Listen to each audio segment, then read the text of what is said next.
Hello everyone, আমার একটি নতুন ভিডিওতে সবাইকে স্বাগত।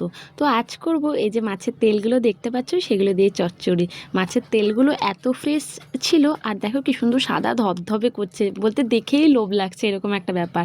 তারপরে নুন হলুদ মাখিয়ে রেখে দিলাম। তারপর কড়াই বসিয়ে সর্ষে তেলটাই দেবে তোমরা, কারণ সর্ষে তেল দিলে না মাছের এই তেলগুলো থেকে আঁশটে গন্ধ ছাড়ে না।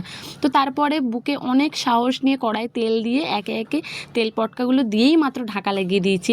একজন যদি কেউ থাকতো, সে ভিডিও করে দিত আমার, তাহলে তোমরা বুঝতে পারতে যে আমি কতটা দূর থেকে খুন্তিটা হাতে করে নিয়েছি। তারপর ভাজা হয়ে গেলে পেঁয়াজ কোচানো আর রসুন কোচানো দিয়ে দেবো।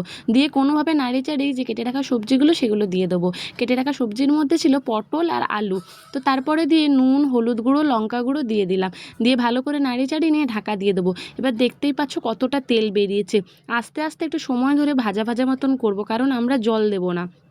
তারপর দেখছো অল্প অল্প ভাজা হয়ে এলে কড়ার মাঝখানে না ওরকম করে একটু ফাঁকা করে দিলে যে মাছের যে তেলটা আস্তে আস্তে গিয়ে মাঝখানে চলে আসে। তো এতটা তো তেল খাওয়া শরীরের জন্য ভালো না, তাই জন্য আমি তেলগুলোকে তুলে ফেলে দিই। এবার অনেকে রেখে দেয়, ওই তেলে রান্না বান্না করে, কিন্তু আমি করি না, আষ্টে গন্ধ বেরোয়।